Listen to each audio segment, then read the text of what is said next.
we've got a few minutes left, but this could take us on to the very last issue. I don't really. We've done enough with Darren Osborne at other times, but Tommy Robinson continues with his exploits in Europe, and he's been reporting on two things in Germany, and I think they're a very positive sign for what's happening in Europe. There's lots of positive signs in Europe. The political change in Austria. I can't remember which country has decided to join Visegrad. I think it was Croatia.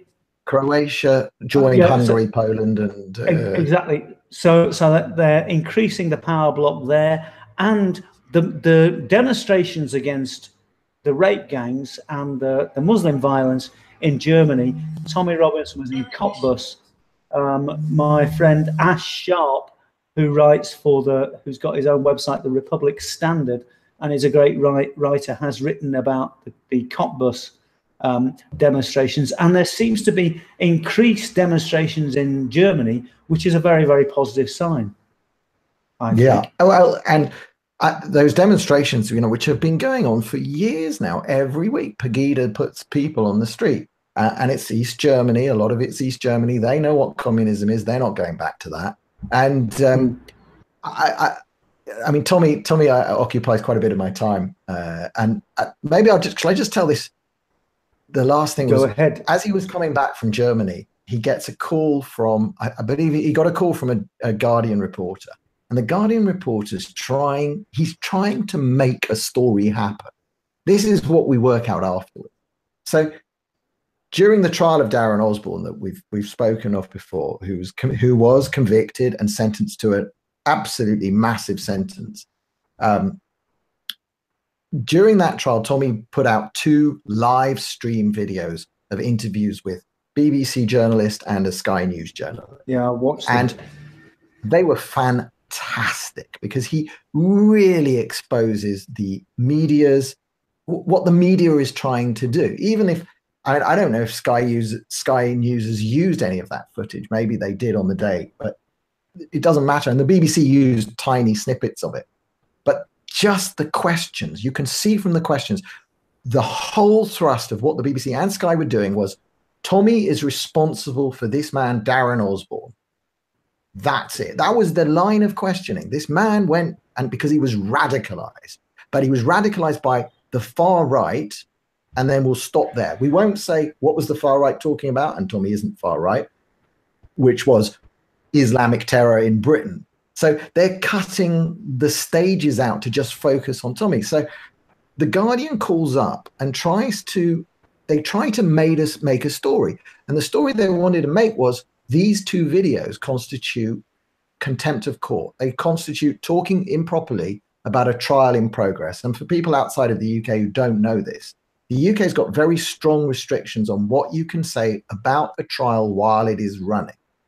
The idea is that it's kind of from another era, because it's from the era of big print and big newspapers and big television. So the idea is that a big newspaper can't print something that if a juror sees it would be prejudicial to the way the juror looks at the trial. But juries are all told, do not go and look up any details of how this trial is being reported. You are to only watch what happens in the court.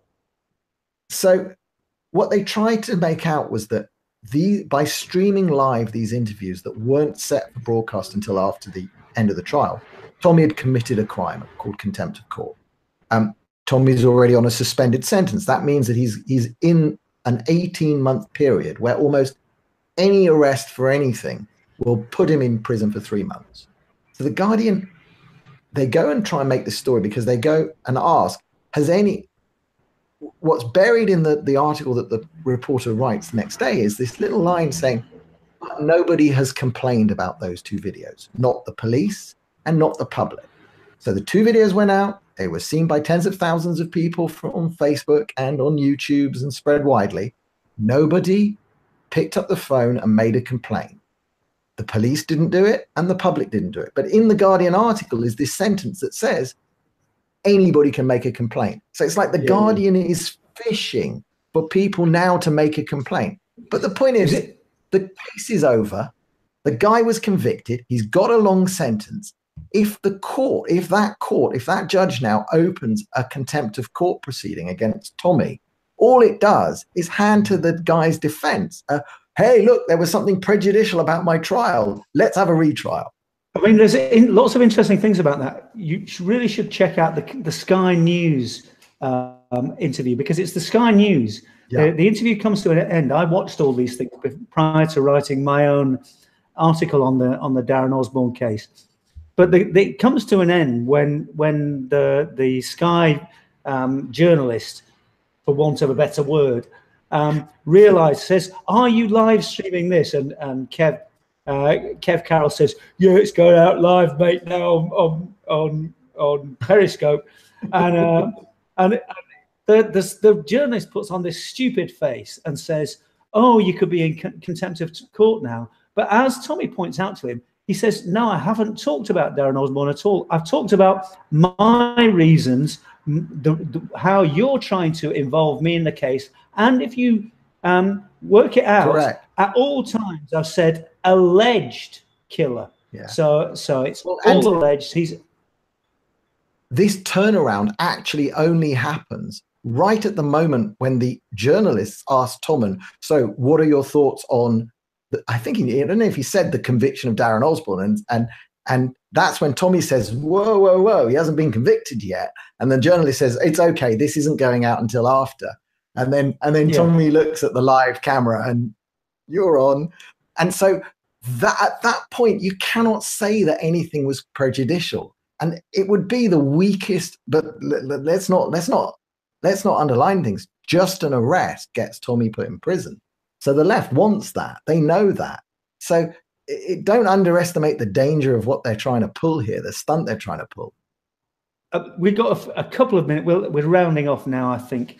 Also, another interesting news from Tommy is that he has stated, I've seen on it in another live stream, and he said during this Sky interview that once he's got the transcriptions of what went on in court, he's going to go through the transcriptions and find out whether he can bring a case against the Crown Prosecution Service or the media for deliberately misreporting his involvement, because they talk about, in the first days of the case, they talk about Darren Osborne having received emails from Tommy, which he received emails from Rebel Media. Direct Twitter messages was the report. Direct Twitter messages. And we don't know whether it was the CPS or the press that said that. No, that was Jada Franson. They talk about a direct Twitter message to Jada Franson, which was, "Thanks for following." One of these automatic messages. Automated. They are such a bunch of lying bastards, really. But the interesting thing is, if he manages to bring this case, then this, as you said before, this will invalidate a great deal of the case against Darren Osborne. And a final thing to point out was the judge on the case was an Asian judge. I don't know whether she was Muslim, but she's the same judge who dropped the sentence on a man who'd mown down a Muslim who'd mowed down people in Leicester, dropped his sentence from 5 to 4 years, and she's the same person that sentenced Darren Osborne to 43 years. We're living in a politicized system. It's completely unacceptable. Yep. And then we don't even get on to America and what's going on there with the police state. But I think we should call it quits and just. I think we doubted whether we get through an hour. I had no doubts about this at all. We always do. No particularly interesting. There's nice people on the chat. Great to see you there, folks. We're going to bugger off now, and we'll be back next week. Remember, I'll be here. I think Ash Sharp and Nick Ryder are definite for Nick Ryder's for Britain, but he's not going to be talking for Britain. Are definite for Sunday. Make sure you stream it at 7 o'clock GMT. Then me and Brian will be back next Wednesday. I don't know. We might have to do Thursday, because I think I'm going to have part 2 of my multi-part horrible dental work. So we'll discuss whether it might be Thursday. I was kind of hoping you would be unable to speak for this live stream, given your dental painkillers, mate. Painkillers. Okay, you got through it. Anyway, Brian, look after you. Look after yourself, and we'll be back next week. I'm sure we'll have plenty to talk about. And thanks for everyone on the chat. See you all, folks, and have a great time. All right. Bye.